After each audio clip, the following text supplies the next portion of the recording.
Fala galera, e aí, beleza? Agora aqui mais uma vez. Tem um vídeo no canal que a gente fala um pouco sobre renderização de vídeos, né? E eu fiz um vídeo onde eu mostro a renderização via hardware, via software, e estou utilizando o termo básico falando especificamente do Adobe Premiere.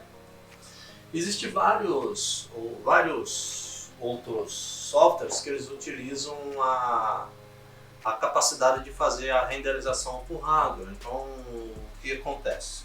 Quando eu utilizo a renderização por hardware, eu tenho mais performance, ganho mais desempenho e coisa e tal. E eu fiz dois testes de renderização utilizando a renderização via CPU, que é o CPU que eu tenho aqui no meu computador.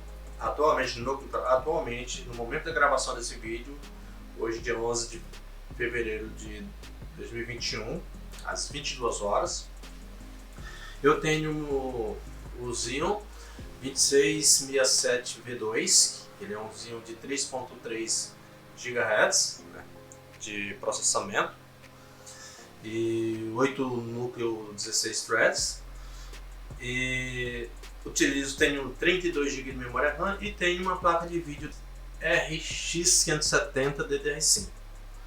Pois bem, quando eu faço a renderização por placa de vídeo, por hardware, que é o que a gente chama de por placa de vídeo, o que a gente tem? A gente tem uma melhoria considerável de desempenho e um pouco de folga aí no processador, certo? Quando a gente faz a renderização por CPU, nós temos um pouco de demora mais no processo de renderização, porque o processador ele não tem tanto poder de renderização como via hardware no caso do Adobe Premiere. Só que em ambos os casos a gente tem um problema, vamos dizer assim, um problema em termos de limitação do hardware. Por quê? Porque no momento que eu estou fazendo a renderização via hardware, eu tenho um uso completo da minha CPU, da minha GPU. Então, nesse momento eu não posso fazer nada com a minha GPU. Eu não posso, vamos supor, não posso executar uma outra tarefa. Por exemplo, se eu quisesse estar com o programa aberto, editando um vídeo, alguma coisa assim desse tipo, vamos supor que eu tenho multitarefas para eu fazer, mas só que eu preciso utilizar por exemplo, o próprio Adobe Premiere para mim fazer uma edição de vídeo enquanto renderizo um vídeo lá mais de 2 horas, sei lá, de 2 horas, de 2 GB, ou um vídeo de 20 minutos, dependendo da quantidade de animação, de efeitos que tiver no vídeo, vai demorar mais ou menos. Aí eu tenho esse problema de estar limitado na GPU.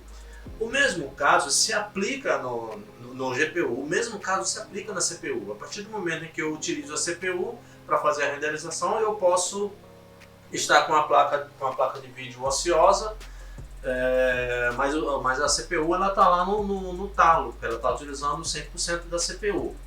Mas você pode falar o seguinte, que enquanto eu estou utilizando a GPU, eu também tenho uso pequeno, mas eu tenho uso de CPU, beleza. Então, vendo vários vídeos na internet e tendo algumas ideias como base no notebook que eu tenho um notebook da Samsung, que ele é um notebook, ele é um i7, tem uma placa de vídeo da GeForce integrada nele no CPU. E eu observando isso, que o notebook ele trabalha com duas GPUs.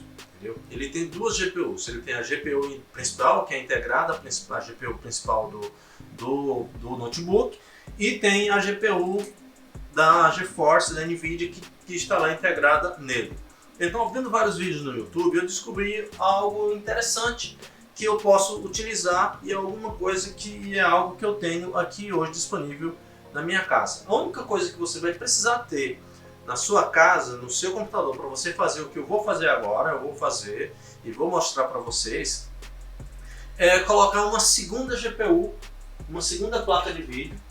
E essa placa de vídeo eu tenho ela aqui hoje, eu tenho essa GTX 1050 de 4 GB de memória, entendeu?